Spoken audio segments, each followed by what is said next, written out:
പറഞ്ഞ് എന്റെ വാക്കുകൾ അവസാനിപ്പിക്കാൻ ആഗ്രഹിക്കുന്നു. और जल्दी कुछ वचनों से बता के मैं रुकना चाहूंगा.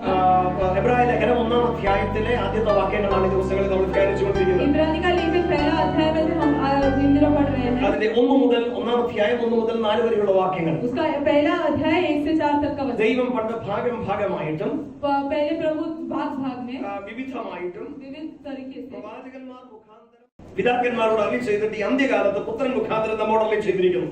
അവനെ താൻ സകലത്തിനും അവകാശിയാക്കി വെച്ചു. അവൻ മുഖാന്തരം സകലത്തെയും ഉണ്ടാക്കി. അവന്റെ തേജസ്സിന്റെ പ്രഭയും തത്വത്തിന്റെ മുദ്രയും സകലത്തെയും തന്റെ ശക്തിയുള്ള വചനത്താൽ വഹിക്കുന്നവനും ആകെ കൊണ്ട് പാപങ്ങൾക്ക് പരിഹാരം ഉണ്ടാക്കിയ ശേഷം ഉയരത്തിൽ മഹിമയുടെ വലത്തുഭാഗത്ത് ഇരിക്കുകയും അവൻ ദൈവദൂതന്മാരെക്കാൾ വിശിഷ്ടമായ നാമത്തിന് അവകാശിയായതിനൊത്തവണ്ണം അവരെക്കാൾ ശ്രേഷ്ഠനായി തീരുകയും ചെയ്തു. നമ്മുടെ കർത്താവിന്റെ 7 വിധത്തിലുള്ള ഗുണലക്ഷണങ്ങൾ ആ ഭാഗത്ത് നമ്മൾ കാണുകയുണ്ടായി. हम प्रभु के साथ जो है अलग गुण विशेषताएं वहां पे देखते हैं. Who is the son of God? कि प्रभु का पुत्र कौन है? ദൈവപുത്രൻ ആരാണ്? प्रभु का पुत्र कौन है? നമ്മുടെ കർത്താവിന്റെ 7 ക്യാരക്ടറിസ്റ്റിക്സ്, 7 സ്വഭാവങ്ങൾ, 7 പ്രത്യേകതകൾ അവിടെ നമ്മൾ കാണാൻ കഴിയും. प्रभु के जो है 7 विशेषताएं हम गुण विशेषताएं देखते हैं. നിങ്ങളുടെ ഓർമ്മയ്ക്കായിട്ട് ഞാൻ ഒരിക്കൽ കൂടെ പറയാം. आपकी याद के लिए मैं और एक बार कहना चाहता हूं. ചില ആഴ്ചകളായി നാം ഈ അധ്യായത്തിലാണ് നിൽക്കുന്നത്. हम इसी अध्याय में है कुछ हफ्तों से. അവൻ സകലത്തിന്റെയും അവകാശിയാണ്. पहला ये है कि वो सब चीज का वारिस है. Yes, Priya has already put up there. You know, സകലത്തിന്റെയും അവകാശിയാണ്. वो सब चीज का वारिस है. രണ്ട്, he is the creator of the world. दूसरा, वो सब चीजों का रचना किया അവൻ है. സകലത്തെ സൃഷ്ടിച്ചതാണ്. उन्होंने सब चीज की रचना की है. And മൂന്നാം നമ്മൾ കഴിഞ്ഞ ആഴ്ചയിൽ കണ്ട he is the brightness, he is the source of brightness of glory of God. पिछले हफ्ते हमने देखा वो महिमा का प्रकाश है. And fourth one is he is the express image of the son चौथा जो है of God. पुत्र के स्वभाव की परछाई है. അഞ്ചാമത് നമ്മൾ കാണുന്ന സകലത്തെയും അവൻ വഹിക്കുന്നവനാണ്. He who upholds everything. पांचवा ये कि वो सब चीज को संभालता है. ആറാമത് നമ്മൾ വായിക്ക് കാണുന്നത് he has purified us from our sins.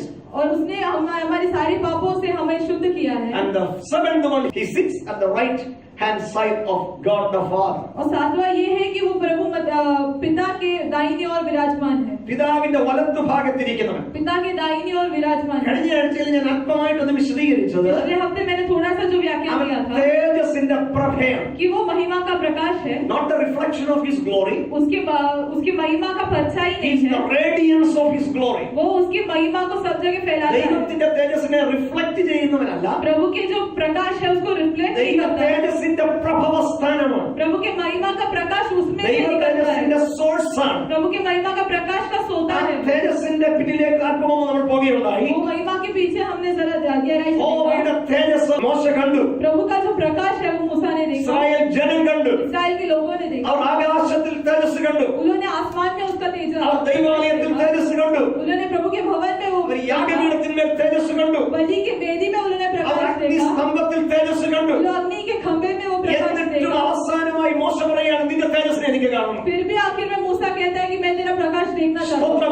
അവിടെ പറയാതെ പോയൊരു ചിന്തയുണ്ട്. वहाँ पे वो कह नहीं पाया, ऐसा एक सोच है. എസെക്കിയേലിന്റെ പ്രവചനത്തിലേക്ക് നിങ്ങൾ വരുമ്പോൾ एसेकिएल की जो पुस्तक में अगर നമ്മൾ വായിക്കുന്ന ദൈവത്തിന്റെ തേജസ് ആലയത്തിൽ നിന്ന് ഇറങ്ങിപ്പോകുകയാണ്. हम चाहते हैं कि प्रभु का प्रकाश उस भवन से निकल के ദൈവത്തിന്റെ തേജസ് ആലയത്തിൽ നിന്ന് പോകി. प्रभु का प्रकाश जो है भवन से उठा. ആ ദൈവത്തിന്റെ തേജസ് ആ ആലയത്തിൽ നിന്ന് അവിടെ നിന്ന് പുറത്തേക്ക് വരികയാണ്. प्रभु का प्रकाश वो भवन से बाहर निकल के आ रहा है. പക്ഷെ എവിടേക്കാണ് തേജസ് പോകുന്നത്? वो प्रकाश कहाँ जा रहा है? നിങ്ങൾ എസെക്കിയേലിന്റെ പുസ്തകം വായിച്ചു വരുമ്പോൾ एसेकिएल का पुस्तक जब आप पढ़ के आते हो കേദാർ നദിയുടെ തീരത്ത് केदार की जो उस नदी के किनारे में बाबिलोन में അടിമകളായിരിക്കുന്ന ദൈവജനത്തിന്റെ മീതെ ആ തേജസ് കാണുകയാണ്. जो दास बने हुए जो प्रभु के बच्चे थे उनके बीच में वो प्रकाश था. മനസ്സിലായോ? आपको समझा मैं क्या? തേജസ് ആലയത്തിൽ നിന്ന് പൊങ്ങിയത് प्रकाश जब वो भवन से उठा, ജനം പീഡിപ്പിക്കപ്പെടുന്ന उसके लोग जब कठिन पीड़ित അടിമകളായിരിക്കുന്ന उसके लोग जब दासपन में थे, അവർ നിലവിളിക്കുന്ന वो लोग जब सीख रहे थे, അവർ പീഡിപ്പിക്കപ്പെടുന്ന वो लोग को जो पीड़ाएं हो रही थी, സ്ഥലത്ത് അവരുടെ മേൽ ആവസിക്കേണ്ടതിന് ആ തേജസ് പോകുകയാണ് ചെയ്യുന്നത്. उस जगह में जाके बस पाए, इसलिए वो प्रकाश उस भवन से उठा. മരുഭൂമിയിൽ ദൈവജനത്തോട് കൂടെ ഉണ്ടായിരുന്ന ദൈവത്തിന്റെ തേജസ് मरुस्थल में जो प्रभु के बच्चों के साथ जो प्रभु का प्रकाश था, യോഹന്നാൻ പറയുകയാണ് लेकिन यूहन्ना कहता है അവന്റെ തേജസ് ഞങ്ങൾ കണ്ടു. उसका प्रकाश हमने देखा. പിതാവിങ്കൽ നിന്നുള്ള ഏകജാതനായവന്റെ തേജസ്സായി ഞങ്ങൾ കണ്ടു. पिता का जो इकलौता पुत्र है उसका प्रकाश हमने देखा. പത്രോസ് പറയുകയാണ് पतरस कहता है ഞങ്ങൾ നിർമ്മിത കഥകളെ പറയുകയല്ല. ऐसी बनाया हुआ कहानी नहीं We are कहते. not telling you some cooked up stories. हमने आगे तुम्हें कहानी We have seen His glory. हमने उसके प्रकाश को देखा ഞങ്ങൾ है, അവന്റെ മഹിമ കണ്ട സാക്ഷികളാണ്. उसके महिमा के गवाह हैं, ഞങ്ങൾ കണ്ണുകൊണ്ട് കണ്ടതാണ്. हमने आंखों से देखा है, ഞങ്ങൾ കൈകൊണ്ട് തൊട്ടതാണ്. हमने हाथों से छुआ ഞാൻ है। ചോദിക്കട്ടെ, യേശുവിനെ അനുഗമിക്കാൻ തുടങ്ങിയിട്ട് അവന്റെ തേജസ് കണ്ടിട്ടുണ്ടോ? मैं पूछना चाहूंगा, प्रभु के पीछे चल के क्या आपने उसका प्रकाश देखा है? അവന്റെ മഹത്വം ദർശിച്ചിട്ടുണ്ടോ? उसकी महिमा का दर्शन हुआ है? ഞാൻ ചോദിച്ചൊരു വലിയ വെളിച്ചം കണ്ടിട്ടുണ്ടോ എന്നല്ല. मैं ये नहीं पूछ रहा कि बहुत बड़ा प्रकाश देखा है क्या? സ്തോത്രം. വെള്ളം വീഞ്ഞായപ്പോൾ ശിഷ്യന്മാര് കണ്ടത് അവന്റെ മഹത്വമാണ്. पानी जब दाखरस हुआ तो चेलों ने उसका महिमा देखा। എന്റെയും നിങ്ങളുടെയും ജീവിതത്തിൽ കർത്താവ് പ്രവർത്തിക്കുമ്പോൾ നാം കാണേണ്ടത് അവന്റെ തേജസ്സാണ്. मेरे और आपकी जिंदगी में जब प्रभु काम करते हैं तो हमें प्रभु की महिमा प्रकाश देखना चाहिए। വളരെ വേഗം അടുത്തൊരു ചിന്തയിലേക്ക് ഞാൻ പോകാനാണ് ആഗ്രഹിക്കുന്നത്. बहुत जल्दी मैं अगले सोच में जाना चाहूंगा। I come to the next point. मैं अगले पॉइंट पे जाना चाहूंगा। അവിടെ വായിക്കുന്നത് അവൻ തത്വത്തിന്റെ മുദ്രയാണ്. वो नेक्स्ट ये है कि वो तत्व का छाप है। തത്വത്തിന്റെ മുദ്രയാണ്. वो तत्व का छाप है। Yeah, he is the express image of God. You know, and then POC ബൈബിളിൽ എഴുതിയിരിക്കുന്ന പാസ്റ്ററൽ ഓറിയന്റേഷൻ സെന്റർ, അല്പം നല്ല മലയാളമാണ്. അതിൽ എഴുതിയിരിക്കുന്നവൻ സത്തയുടെ മുദ്രയാണ്. മറ്റൊരു വിധത്തിൽ പറഞ്ഞാൽ, you know, I think NASB, New American Standard Bible, original ലാംഗ്വേജുമായി വളരെ ചേർന്ന് നിൽക്കുന്ന ഇതൊരു സ്റ്റഡിയാണ്. അതുകൊണ്ട് അങ്ങനെ പോകുന്നത്. അതുകൊണ്ട് സഹായകമാണ്. ദൈവവചനം നമ്മളപ്പം ഉള്ളിലേക്ക് കൂടെ ഇറങ്ങി ചിന്തിക്കുന്നുണ്ട്. അത് വായിക്കുന്നത് is the exact representation of his nature. ദൈവത്തിന്റെ സ്വഭാവത്തിന്റെ, ദൈവത്തിന്റെ പ്രകൃതത്തിന്റെ എക്സാക്ട് റെപ്രസെന്റേഷൻ ആണ് യേശു. जो यीशु है वो प्रभु के स्वभाव का जो है परछाई है, उसका इमेज है।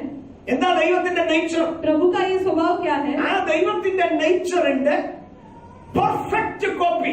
प्रभु के स्वभाव का वैसे ही एक जो छाप, एक परछाई है। കോപ്പി എന്ന് പറയുന്നത് ശരിയല്ല. कॉपी मतलब सही नहीं है। അതിന് ഇംപ്രിന്റ് എന്ന് പറയുന്നതോ, അതാണ് അതിന്റെ സീൽ എന്നൊക്കെ പറഞ്ഞിരിക്കുന്നത്.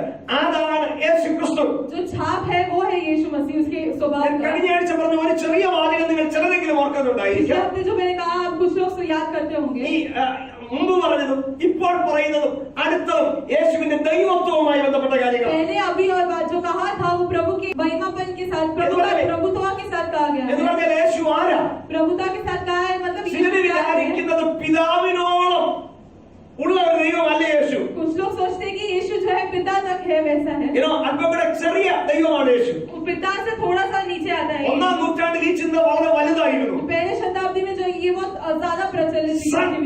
son is not God. कुछ लोग ने कहा पुत्र जो है वो यीशु है। son is a lesser God. कुछ लोग ने कहा पुत्र जो है यीशु से थोड़ा नीचे है। നമുക്ക് ചിലർക്കും ആ ചിന്തയുണ്ടെന്നുള്ളത് ശരി. आज भी हम कई लोग ये सोचते हैं। എന്ന് പറഞ്ഞാൽ इसका मतलब യേശു ഉള്ളത് കൊണ്ട് മാത്രം നമ്മൾ തൃപ്തരല്ല. यीशु सिर्फ है इसलिए हम तृप्त नहीं हैं। യേശുവിന്റെ കൂട്ടത്തിൽ ചിലത് കൂടെ വേണം. यीशु के साथ हमें कुछ और चीजें We चाहिए। are not totally happy or satisfied with Jesus. We need Jesus plus something. हमें यीशु जो है हम उससे तृप्त नहीं है, हमें उसके साथ और भी चीजें चाहिए। ദൈവത്തിന് ചെയ്യുന്നതെല്ലാം യേശുവിന് ചെയ്യാൻ കഴിയുമോ? जो प्रभु करते हैं वो सब यीशु कर सकते हैं क्या? അവൻ ദൈവമാണോ? वो प्रभु है क्या? അവൻ ദൈവമാണെങ്കിൽ അവൻ പിതാവായ ദൈവത്തോളം വലിയവനാണോ? अगर वो प्रभु है तो वो पिता के उतना बड़ा ऊंचा है। ഒന്നാം നൂറ്റാണ്ടിലെ വിശ്വാസികൾ ചോദിച്ച ചോദ്യം ഇതാ. पहले शताब्दी के लोग प्रभु के विश्वासियों ने ऐसा പക്ഷെ നമ്മുടെ കർത്താവ് എന്താണ് പറഞ്ഞത്? लेकिन हमारे प्रभु ने क्या कहा? യോഹന്നാന്റെ സുവിശേഷം 14-ാം അധ്യായത്തിന്റെ 9-ാം വാക്യത്തിൽ കർത്താവ് പറഞ്ഞു, യോഹന്നാൻ 14 के 9 में प्रभु ने कहा, എന്നെ കണ്ടവൻ പിതാവിനെ കണ്ടിരിക്കുന്നു. जिसने मुझे देखा है उसने पिता को देखा है। has seen me has seen Father. जिसने मुझे देखा है उसने पिता को भी देखा है। കാരണം ഫിലിപ്പോസിന്റെ സംശയം അതായിരുന്നു. क्योंकि फिलिप्पुस की जो शंका थी वो ഞങ്ങൾക്ക് ഇനി ബാക്കിയൊന്നും വേണ്ട, कि हमें और कुछ नहीं चाहिए, പിതാവിനെ ഞങ്ങൾക്കൊന്ന് കാണിച്ചു തന്നാൽ മതി. हमें सिर्फ पिता को देखना है, അത്രയും കൂടി ഞങ്ങൾക്ക് താല്പര്യമുള്ളൂ. हमें सिर्फ उतना इच्छा है। പറയണേ, നീ എന്നെ കണ്ടവൻ പിതാവിനെ കണ്ടിരിക്കുന്നു. कहते हैं कि जिसने मुझे देखा है उसने पिता को देखा है। യേശുവിനോട് കൂടെ यीशु के साथ മറ്റു ചിലതും കൂടെ വേണമെന്ന് ചിന്തിച്ച और कई चीजें चाहिए ऐसा अगर आप सोचेंगे, കൊലോസിയിലെ വിശ്വാസികളോട് कोलोसियों के जो विश्वासी थे, അപ്പോസ്തലനായ പൗലോസ് പറയുന്നത്, पहले पौलुस कहता है 1-ാം അധ്യായം 15-ാം വാക്യത്തിലുണ്ട്, पहला अध्याय 15वां वचन He में, is the image of the invisible God. അവൻ അദൃശ്യനായ ദൈവത്തിന്റെ പ്രതിമയാണ്. वो अदृश्य परमेश्वर का प्रतिरूप है। എന്ന് പറഞ്ഞാൽ പ്രതിമ നമ്മൾ പറയുമ്പോൾ ഏതെങ്കിലും മൂർത്തിയാണ് നമ്മൾ ഉപയോഗിക്കുന്നത്. यहाँ पे मूर्ति नहीं कहा गया है, അതായിരിക്കും നമ്മുടെ മനസ്സിലേക്ക് വരുന്ന ചിന്ത. वो हमारे मन में पहले आएगी, എന്നാൽ അതിന്റെ അർത്ഥം അങ്ങനെയല്ല. लेकिन इसका मतलब वो नहीं है। ഇൻവിസിബിൾ ഗോഡ് വിസിബിൾ ആയി വന്നാൽ എങ്ങനെയിരിക്കും? അത് യേശുവായിരിക്കും. अदृश्य परमेश्वर अगर हमारी दृष्टि में आया तो उसको परमेश्वर ये कहते हैं। അദൃശ്യനായ ദൈവം अदृश्य परमेश्वर ദൃശ്യനായി വന്നാൽ अगर हमारे सामने दर्शन देते യേശുവെ हैं പോലെ ഇരിക്കുകയല്ല, तो यीशु के जैसे ही അത് दिखेंगे, യേശുവായിരിക്കും. മെറ്റീരിയലായി വന്ന് वो अगर मटेरियल तौर पर हमारे साथ है, ഫിസിക്കലായി വന്ന് वो शारीरिक तौर पर हमारे साथ യേശുവിനെ है, പോലെ ഇരിക്കുകയല്ല, वो यीशु के जैसे അത് नहीं, യേശുവായിരിക്കും. वो ही यीशु है. അനിത്യനായ ദൈവം जब अनित्य जो प्रभु है, നിത്യതയിൽ നിറങ്ങി വന്ന് वो अनादर में जब അത് आएंगे, യേശുവെ പോലെ ഇരിക്കുകയല്ല, यीशु के जैसे नहीं അത് दिखेंगे, യേശുവായിരിക്കും. वो यीशु ही है. ഓ സകലത്തെ ഉളവാക്കട്ടെ എന്ന് പറഞ്ഞ് सबको बनाया हुआ है, വാക്കുകൊണ്ട് ഉളവാക്കിയ, अपने वचन से बनाया സകലത്തെ हुआ, വിളിച്ചു വരുത്തിയ सबको बुला के बनाया, അനാഥനായ, सनातन है, സനാതനായ, सनातन परमेश्वर, നിത്യനായ, नित्यकाल का വലിയവനായ, बड़ा परमेश्वर, മഹാനായ, സ്വർഗ്ഗത്തിലും സ്വർഗ്ഗത്തിലും അടങ്ങാത്തവനായ स्वर्ग और उसके अंदर भी ആ ദൈവം ഇറങ്ങി वो प्रभु के നമ്മുടെ ഇടയിലേക്ക് വന്ന हमारे बीच में आकर, അതെന്റെ യേശുവായിരിക്കും, वो मेरा यीशु है, അതെന്റെ യേശുവായിരിക്കും. वो मेरा यीशु है. അവനൊപ്പം പറയാനാവില്ല, उसके जैसे कहने के लिए അവനെപ്പോൾ ആരാധ്യനില്ല, അവനെ സേവിക്കുന്നത് ഭാഗ്യമാണ്, അവനെ കണ്ടത് ഭാഗ്യമാണ്. He is the very God of very God. Glory. Amen. Amen. ഇന്ന് മകൻ പറ, യേശുവല്ലാതെ എനിക്കൊന്നും വേണ്ട, मतलब कहे कि मुझे प्रभु के अलावा कुछ नहीं चाहिए, യേശുവല്ലാതെ എനിക്ക് വേണ്ടെന്ന്, प्रभु के अलावा യേശുവിന്റെ കൂടെ എനിക്കൊന്നും വേണ്ടെന്ന്, सिर्फ प्रभु के साथ, യേശുവിന്റെ അപ്പുറത്ത് എനിക്കൊന്നും വേണ്ടെന്ന്, प्रभु के उस पार कुछ नहीं चाहिए. അവനെ മതിയെന്ന് मैं सिर्फ प्रभु को चाहता हूँ. അദൃശ്യനായ ദൈവം अदृश्य परमेश्वर ദൃശ്യനായി വന്നാൽ अगर वो हमारे सामने दर्शन അത് दे, യേശുവാ. तो वो यीशु है. ഹല്ലേലൂയ. Amen. ഓ സ്തോത്രം. അനന്തതയിൽ പോലും ഒതുങ്ങാത്തവൻ. സ്തോത്രം. अनंत काल में भी जो सीमित नहीं है, ദൈവത്തോടുള്ള സമത്വം മുറുകെ പിടിച്ചുകൊള്ളണം എന്ന് परमेश्वर के വിചാരിക്കാം. साथ अपनी समानता बिना पड़े, ദേശത്തിൽ മനുഷ്യനായി वो अपने मनुष्य के बेस തന്നെത്താൻ में താഴ്ത്തി वो खुद को नीचा करके മരണത്തോളം, मृत्यु तक, ക്രൂശിന്റെ മരണത്തോളം क्रूस के मृत्यु तक, ഇറങ്ങി വന്നപ്പോൾ മനസ്സിലായില്ല, वो जब उतर के आया तब नहीं ഓ समझा ഇവൻ ആരാണെന്ന്.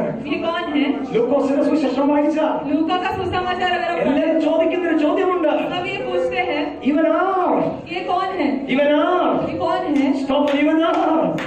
ഇവൻ സാക്ഷാൽ ദൈവമാണ്, वो हमारा परमेश्वर है, ഇവനാണ് യഥാർത്ഥ ദൈവം. वही असली He is परमेश्वर, the true God. ये असली परमेश्वर है. അതാണ് ഈ പദത്തിന്റെ അർത്ഥം. यही है इस पद का मतलब. അവൻ സത്തയുടെ മുദ്ര എന്ന് പറഞ്ഞ वो तत्व का साफ मतलब, സ്തോത്രം, അവൻ സത്തയുടെ മുദ്ര എന്ന് പറഞ്ഞ तत्व का साफ He मतलब, is the express image of the very nature of God. वो प्रभु के स्वभाव का जो है साफ है. ദൈവം ചരിത്രത്തിൽ തന്റെ കാൽപ്പാടുകൾ ശേഷിപ്പിച്ചാൽ അത് യേശുവിന്റെ കാൽപ്പാടായിരിക്കും. प्रभु ने इतिहास में अगर अपने पैर रखे हैं तो वो यीशु का पैर है. ദൈവത്തിന്റെ ഫിംഗർ പ്രിന്റ് ചരിത്രത്തിൽ പതിഞ്ഞ അത് യേശുവിന്റെ ഫിംഗർ പ്രിന്റ് ആയിരിക്കും. प्रभु की उंगली अगर किधर हुई है तो वो परमेश्वर की यीशु की उंगली. ചരിത്രത്തിൽ അവന്റെ രൂപം കണ്ട് അത് യേശുവിന്റെ രൂപമായിരിക്കും. इतिहास में किसी ने उसका रूप देखा है तो वो यीशु का रूप होगा. ദൈവമല്ലാത്തതിനെ പലരും ദൈവമെന്ന് കണ്ട് ആരാധിക്കുമ്പോൾ ദൈവാദി ദൈവവും സാക്ഷാൽ ദൈവവുമായവനെ ദൈവമെന്ന് ഓർത്തും ദൈവമെന്ന് അറിഞ്ഞും അവനെ ആരാധിക്കാൻ ലഭിച്ച പദവി എത്ര വലുതാണ്. हमें इतना बड़ा भाग्य मिला है कि Hallelujah. सच्चे परमेश्वर का Hallelujah. സ്തോത്രം. Hallelujah. Hallelujah. Hallelujah. Hallelujah. He is the express image of God. प्रभु की जो है तत्व सच्चाई है. Praise the Lord.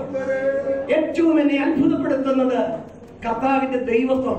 मुझे बहुत अद्भुत करता है कि प्रभु की जो प्रभुता है. ഞാൻ ഈ വേദഭാഗങ്ങൾ പഠിച്ചു വന്നപ്പോൾ मैं जब ये वेद भाग से पढ़ा, നമ്മുടെ കർത്താവിന്റെ ദൈവത്വത്തെ കുറിച്ച് ഒന്ന് ചിന്തിച്ചു. मैंने प्रभु की जो प्रभुता के बारे में सोचा. രാവിലത്തെ ബൈബിൾ ക്ലാസ്സിൽ ഞാൻ പറഞ്ഞു, मैंने सुबह के बाइबल क्लास में भी ये सिखाया. all the testament is the revelation of God. पुराना नियम जो है प्रभु के बारे में दिखाता है. New Testament is the realization of God. नया नियम जो है प्रभु का परिचय देता है. പഴയ നിയമത്തിൽ ദൈവത്തെ വെളിപ്പെടുത്തുകയാണ്, पुराने नियम में प्रभु के प्रकाश करता പുതിയ है. നിയമത്തിൽ അവൻ നമ്മോടൊപ്പം और സഞ്ചരിക്കാൻ नए नियम में प्रभु हमारे साथ यात्रा करता है. ഹല്ലേലൂയ, സ്തോത്രം. അവൻ നമ്മോടൊപ്പം സഞ്ചരിക്കാൻ ഇറങ്ങി वो വരികയാണ്, हमारे साथ यात्रा करने के लिए അവനെ निकला है. വെളിപ്പെടുത്തുകയാണ്. वो वहाँ पे दिखाता है. എനിക്ക് പഴയ നിയമത്തിൽ ദൈവത്തിന് പറഞ്ഞിരിക്കുന്ന സ്വഭാവങ്ങൾ, ऐसे है तो पुराने नियम में जो प्रभु का स्वभाव बताया है, വെളിപ്പെടുത്തപ്പെട്ടിരിക്കുന്ന ദൈവം जो प्रभु दिखाया गया है वहाँ പഴയ पे, നിയമത്തിലും പുതിയ നിയമത്തിലും पुराने नियम में भी नए नियम में അതിൽ भी, യേശു ക്രിസ്തുവിന് ഏതൊക്കെ ചേരും. वहाँ पे यीशु मसीह के साथ क्या क्या मिलता है. യേശു ദൈവമാണെങ്കിൽ, अगर यीशु प्रभु है if he is the express image of the very nature of God, और अगर वो प्रभु के स्वभाव का वैसे के वैसे छाप है, ദൈവത്തിന്റെ അതേ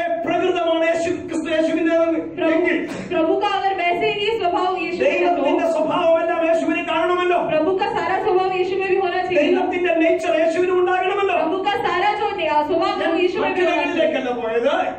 വചനത്തിലേക്ക് ഞാൻ ചിന്തിച്ചു. प्रभु के वचन को लेके मैंने सोचा ചില കാര്യങ്ങൾ വേഗത്തിൽ പറഞ്ഞ് അവസാനിപ്പിക്കാം. कुछ बातें मैं जल्दी बता के 1 യോഹന്നാൻ 1-ാം അധ്യായം 5-ാം വാക്യത്തിൽ പറയുകയാണ്, पहला यूहन्ना पहला अध्याय का 5वां वचन, ദൈവം വെളിച്ചമാകുന്നു. प्रभु प्रकाश है, God is light. प्रभु प्रकाश है। യെശയ്യാ പ്രവാചകന്റെ പുസ്തകത്തിലും यशायाह के जो पुस्तक है, എസെക്കിയേലിന്റെ പുസ്തകത്തിലും एसेकिएल के पुस्तक में, പുറപ്പാട് പുസ്തകത്തിലും जो प्रकाशित वाक्य में, ദൈവത്തിന്റെ സാന്നിധ്യം അവർ തിരിച്ചറിഞ്ഞത് പ്രകാശത്തിലൂടെ. जो प्रभु की उपस्थिति उन्होंने ज्योति से पहचानी। യോഹന്നാൻ പറയുകയാണ്, യോഹന്നാൻ कहता है ദൈവം വെളിച്ചമാകുന്നു. जो परमेश्वर है वो ज्योति है। യേശു എന്താണ് പറഞ്ഞത്? यीशु क्या कहते हैं? യേശു I am the light. यीशु कहते हैं मैं प्रकाश ആത്മാവിനെ വിശദീകരിച്ചു പറഞ്ഞു, इसलिए और ज्यादा I am the light of the world. मैं इस दुनिया के लिए ज्योति हूँ। ദൈവം വെളിച്ചമാണ്. प्रभु ज्योति है। യേശു പറഞ്ഞു ഞാൻ വെളിച്ചമാകുന്നു. यीशु कहते हैं मैं ज्योति हूँ। വേദപുസ്തകം പറയുന്നു वचन कहता है ദൈവം നീതിമാനാണ്. प्रभु जो है धर्मी है, ദൈവം നീതിയാണ്. प्रभु धर्म है। സ്തോത്രം. ബൈബിൾ പറയുന്നു, बाइबल कहता है, റോമാലേഖനം 4-ാം അധ്യായം 25-ാം വാക്യത്തിൽ പറയുന്നു, रोमियो की पत्री 14 अध्याय അവൻ നമ്മുടെ നീതിയാണ്. He is our righteousness. वो हमारा धर्मी है। സ്തോത്രം. വേദപുസ്തകം പറയുന്നു बाइबल कहता है God is righteousness. जो प्रभु है वो धर्मी God है। is righteous. प्रभु धर्मी है। സ്തോത്രം. അവൻ ക്രൂശിൽ തൂങ്ങുന്നത് കണ്ട वो क्रूसित जब हुए थे, സദാധിപൻ പറഞ്ഞു ഇവൻ നീതിമാനായിരുന്നു. न्यायाधीश कहते हैं कि ये धर्मी था। പീലാത്തോസിന്റെ ഭാര്യ പറഞ്ഞു पिलातुस की पत्नी ने कहा ഈ മനുഷ്യൻ വാസ്തവത്തിൽ നീതിമാനാണ്. ये मनुष्य जो वास्तव में धर्मी है। അവനെ കണ്ടവരൊക്കെ പറഞ്ഞു जिसने भी उसको देखा He is a righteous man. ये एक धर्मी मनुष्य है। സ്തോത്രം. പൗലോസ് പറയുകയാണ് पौलुस कहता है He is our ये righteousness. हमें धर्मी ठहराने वाला है। പരീനിമം പറയുകയാണ് हमारा नियम कहता है God is righteous. कि वो प्रभु धर्मी അപ്പോൾ है। ദൈവം വെളിച്ചമാണ്. प्रभु ज्योति है। യേശു വെളിച്ചമാണ്. यीशु ज्योति है। ദൈവം നീതിമാനാണ്. प्रभु धर्मी है। യേശു നീതിമാനാണ്. यीशु धर्मी है। അവന്റെ നീതിയാണ് वो प्रभु का जो धर्म നമ്മുടെ है നീതി. वो हमारा धर्म है। വേദപുസ്തകം പറയുന്നു वचन कहता है ദൈവം സ്നേഹമാണ്. प्रभु प्यार है। യേശു പറയുന്നു यीशु कहता है ഞാൻ സ്നേഹമാണ്. मैं प्यार हूँ। തന്റെ ഏകജാതനായ പുത്രനെ നൽകുവാൻ തക്കവണ്ണം ദൈവം സ്നേഹിച്ച സ്നേഹമാണ് യേശു. अपने इकलौते पुत्र को दिया इतना बड़ा प्यार है वो बेटा। സമയത്തിന്റെ പരിമിതി കൊണ്ട് ഞാൻ വാക്യങ്ങൾ കൊട്ട് ചെയ്യുന്നില്ല. मैं सीमित है इसलिए मैं ज्यादा कहना नहीं। വേദപുസ്തകം പറയുന്നു वचन कहता है ദൈവം സത്യമാണ്. प्रभु जो है सच्चाई है। യേശു പറഞ്ഞു यीशु ने कहा ഞാൻ വഴിയും സത്യവുമാണ്. कि मैं रास्ता और सच्चाई ദൈവം हूँ। വേദപുസ്തകം പറയുന്നു वचन कहता है ദൈവം ജീവനാണ്. प्रभु जीवन है। യേശു പറഞ്ഞു यीशु कहते हैं ഞാൻ ജീവനാണ്. कि मैं जीवन हूँ। വേദപുസ്തകം പറയുന്നു वचन कहता है സ്തോത്രം. ദൈവം വിശുദ്ധനാണ്. प्रभु जो है पवित्र है। എബ്രായ ലേഖനത്തിൽ പറയുന്നു इब्रानी लेखन में ഇവൻ എത്ര മഹാനെന്ന് നോക്കുവീ. ये कितना महान है। ഇവൻ നിർദോഷനാണ്. ये निर्दोष ഇവൻ है। നിഷ്കളങ്കനാണ്. ഇവൻ പവിത്രനാണെന്ന് പറഞ്ഞാൽ വിശുദ്ധനാണ്. ये पवित्र है। സ്തോത്രം. God is holy. प्रभु जो है विशुद्ध Jesus पवित्र is है। holy. यीशु पवित्र है। God is righteous. प्रभु धर्मी है। Jesus is righteous. यीशु धर्मी है। സ്തോത്രം. മലാഖി പറയുന്നു मलाकी में कहते हैं God is unchangeable. ये प्रभु कभी बदलने वाला प्रभु नहीं है। God has not changed at all. प्रभु बदलते नहीं है। ദൈവം മാറ്റമില്ലാത്തവനാണ്. प्रभु में कोई बदलाव नहीं होता। യേശുവിനെ കുറിച്ച് പറയുന്നു यीशु के बारे में അവൻ कहते हैं ഇന്നലെയും ഇന്നും എന്നേക്കും അനന്യനാണ്. वो कल आज और हमेशा सनातन है। ദൈവം ഇറ്റേണലാണ്, നിത്യനാണ്. प्रभु अनंत काल तक का है। യേശു നിത്യനാണ്. प्रभु सनातन है। അങ്ങനെ എത്ര ലക്ഷണങ്ങൾ പറയണം? ऐसे और कितने लक्षण എണ്ണി हैं? എണ്ണി പറയുക. गिन गिन के आप देखिए। ദൈവത്തിന് ഏതൊക്കെ ഗുണം വേണമെന്ന്, प्रभु में जो भी स्वभाव ദൈവത്തിന് चाहिए, ഏതൊക്കെ ഗുണം ഉണ്ടായിരിക്കണമെന്ന്, प्रभु में जो स्वभाव होना चाहिए, ദൈവത്തിന് ഏതൊക്കെ ഗുണം ഉണ്ടെന്ന് प्रभु में जो स्वभाव है, അതിലൊന്നുപോലും കുറയാതെ ഈ ഭൂമിയിലുള്ളത് എന്റെ കർത്താവ് മാത്രമാണ്. उसमें एक भी गुण नहीं है। बिना कम हुए वो मेरा प्रभु ही है। അവന്റെ അധികാരത്തിന് പരിധിയില്ല. उसके अधिकार में कोई सीमा नहीं അവന്റെ है। ശക്തിക്ക് പരിധിയില്ല. उसकी शक्ति में कोई सीमा അവന്റെ नहीं है। ജ്ഞാനത്തിന് പരിധിയില്ല. उसके ज्ञान में कोई सीमा नहीं है। ശിഷ്യന്മാരെ വിളിച്ചു കൂട്ടിയിട്ട് അവൻ പറയുകയാണ് चेलों को बुला के वो कहता है സ്വർഗത്തിലും ഭൂമിയിലും സകല അധികാരവും എനിക്ക് നൽകപ്പെട്ടു. स्वर्ग में और भूमि में सारा अधिकार मैं तुम्हें देता हूँ। All the power and authority is given unto me. सारा शक्ति और अधिकार जो है मुझे दिया गया है। അവൻ ദൈവത്തിന്റെ തത്വത്തിന്റെ മുദ്രയാണ്. वो प्रभु के जो तत्व का छाप है। Hallelujah. സ്തോത്രം. എന്ന് പറഞ്ഞാൽ അവൻ സാക്ഷാൽ ദൈവത്വത്തിന്റെ പൂർണ്ണ രൂപമാണ്. उसका मतलब वो प्रभुता का जो है पूरा रूप है, पूर्ण रूप है। നമ്മുടെ ദൈവം ശക്തനാണെങ്കിൽ हमारे प्रभु अगर शक्तिशाली അവന്റെ है, ശക്തിയെ കുറിച്ച് വേദപുസ്തകത്തിൽ ചില സൂചനകൾ തരുന്നുണ്ട്. उसकी शक्ति के बारे में वचन में कुछ सूचनाएं दी गई എന്തിനെല്ലാം हैं ദൈവത്തിന് ശക്തിയുണ്ട്. कि किस चीजों में प्रभु की शक्ति है। സ്തോത്രം. ഞാൻ മറ്റു ഭാഗങ്ങളിലേക്കല്ല പോകുന്നത്, നമ്മുടെ ജീവിതവുമായി ബന്ധപ്പെട്ട കാര്യങ്ങളിലേക്കാണ്. मैं अपने जिंदगी के संबंधित चीजों में जाना चाहूंगा। വേദപുസ്തകം പറയുന്ന ചില ശക്തികളുണ്ട്. वचन कुछ शक्तियों के बारे में कहता സ്തോത്രം. है। ഒന്ന് സുവിശേഷങ്ങൾ വായിക്കുമ്പോൾ पहला जब सुसमाचार हम पढ़ते हैं, അവന് സകല രോഗങ്ങളെയും സൗഖ്യമാക്കാനുള്ള ശക്തിയുണ്ട്. उसमें सारी बीमारियों को चंगाई करने का शक्ति അവന് है। സകല അശുദ്ധാത്മാക്കളുടെ മേലും അധികാരമുണ്ട്. उसके ऊपर, उसके अंदर सारे अपवित्र आत्माओं के ऊपर उसकी शक्ति है. മറ്റൊരിടത്ത് അവന് പാപങ്ങളെ മോചിക്കാൻ അധികാരമുണ്ട്. दूसरी जगह पे पाप की उद्धार करने की शक्ति है. വേറെടുത്ത് പറഞ്ഞാൽ നിത്യജീവനെ കൊടുക്കാൻ അധികാരമുണ്ട്. दूसरे में लिखा है वो अनंत काल का जीवन देने की शक्ति उसके अंदर है. ന്യായം വിധിക്കാൻ അധികാരമുണ്ട്. जो न्याय है वो प्रस्थान करने का उसमें शक्ति है. ലേഖനക്കാരൻ പറയും പൂർണ്ണമായി രക്ഷിപ്പാൻ അവൻ ശക്തനാണ്. इब्रानी लेखन कहता है वो पूरी तरीके से उद्धार देने के लिए शक्तिशाली है. സകലത്തെയും കീഴ്പ്പെടുത്താൻ കഴിയുന്ന അധികാരമുണ്ട്. पतरस कहता है वो सबको हर झुका सकता है. അവന്റെ ശക്തിയെ കുറിച്ച് സുവിശേഷങ്ങൾ മുഴുവൻ തുടങ്ങി ലേഖനങ്ങളിലൂടെ വിശദീകരിച്ചു വന്ന് उसकी शक्ति के बारे में सारे लेखन में लिख के आए. വെളിപ്പാട് പുസ്തകത്തിൽ വരുമ്പോൾ പറയുകയാണ് प्रकाशन वाक्य में लिखा गया है സർവശക്തിയുള്ള കർത്താവ്, कि वो सर्वशक्तिमान प्रभु है. എന്റെ വാക്കുകൾ തൽക്കാലത്തിൽ ഞാൻ നിർത്തുകയാണ്. मैं मेरे शब्दों से अंत लेना ഒരു ചോദ്യത്തോടെ ഞാൻ നിർത്തുകയാണ്. मैं एक प्रश्न पूछ के रोकना चाहूंगा. എന്റെയും നിന്റെയും ജീവിതത്തിന്റെ ഏത് മേഖലയിലാണ് അവന്റെ ശക്തി ഇന്ന് പകലിൽ വെളിപ്പെടണമെന്ന് നിങ്ങൾ ആഗ്രഹിക്കുന്നത്? आपके और मेरी जिंदगी में आप कौन सा ऐसा जगह चाहते हो जब പാപത്തിന്റെ മേലാണോ അവന്റെ ശക്തി വെളിപ്പെടാൻ ആഗ്രഹിക്കുന്നത്? क्या आप अपने पाप के ऊपर प्रभु की शक्ति നിത്യജീവന്റെ മേലാണോ അവന്റെ ശക്തി വെളിപ്പെടാൻ आपके ആഗ്രഹിക്കുന്നത്? अनंत काल के जीवन के ऊपर प्रभु की രോഗത്തിന്റെ മേലാണോ അവന്റെ ശക്തി വെളിപ്പെടാൻ आप ആഗ്രഹിക്കുന്നത്? अपने बीमार के ऊपर प्रभु की അന്യ ശക്തികളുടെ മേലാണോ അവന്റെ ശക്തി വെളിപ്പെടാൻ ആഗ്രഹിക്കുന്നത്? अन्य भूतों के ऊपर अपनी शक्ति चाहते हो? അവന് സകലത്തെയും വഹിക്കാൻ ശക്തിയുള്ളവനാണ്. वो प्रभु सबको संभाल सकता है, ऐसा प्रभु സകലത്തെയും है. കീഴ്പ്പെടുത്താൻ അവൻ അധികാരമുള്ളവനാണ്. सबको झुका सकता है, ऐसा शक्तिशाली അവൻ प्रभु है. സർവശക്തിയുള്ള കർത്താവാണ്. वो सर्वशक्तिमान प्रभु है. Hallelujah, hallelujah. അവൻ തത്വത്തിന്റെ മുദ്രയാണ്. वो तत्वों का छाप है. Praise the Lord. അതാണ് നമ്മുടെ കർത്താവ്. वो हमारा प्रभु है. ആ കർത്താവിനെയാണ് നാം ആരാധിക്കുന്നത്. वो प्रभु की हम आराधना करते हैं.